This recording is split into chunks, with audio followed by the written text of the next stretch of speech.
Okay, hi everybody. I'm going to show you how you can use your calculator to answer some pretty standard Perms and Coms questions. Here's a classic example of a question where we know that there are 300 handshakes that happen in a room. The question is how many people were there. The formula would be n choose 2 is equal to 300. So how do we do this on the calculator? Well, what I would do is I would go to y equals, okay, and I will go x, and then to find your combination, just in case you're not aware of this, it would be math, over to the probability menu, and then down to NCR. So then we've got X, NCR, and then I'll put 2 there.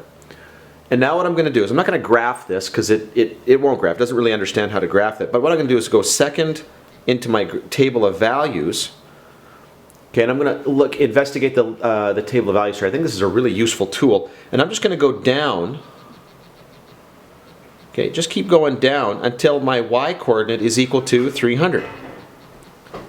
Okay, I'm just going to go down until the y-coordinate is equivalent to 300.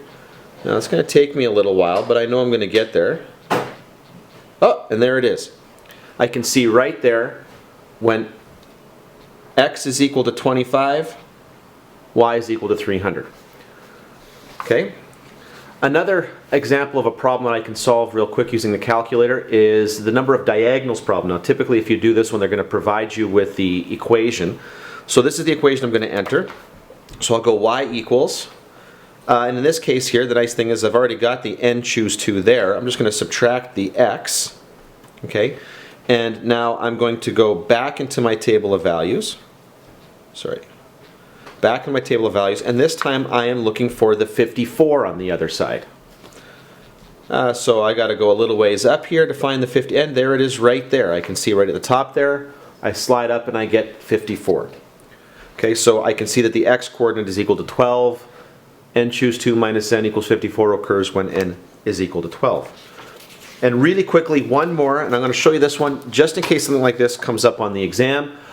Here's a permutation equation. Now, the reason why I want to do this one is because I want to make sure we've dealt with what happens when you've got this here. So I'm going to go back into my y equals. Okay, so to solve this equation, I'm going to enter those into both sides. So that will be x, over to the math, probability menu, down to NPR 4, enter, and I'm going to go 28, bracket.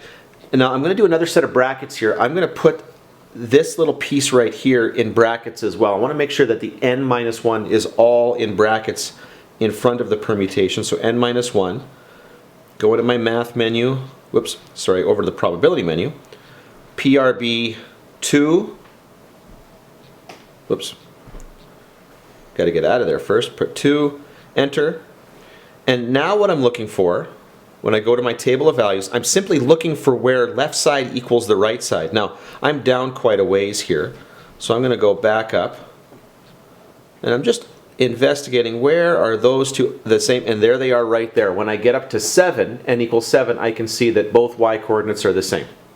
So hopefully that gives you a heads up as to how to do this. Bye.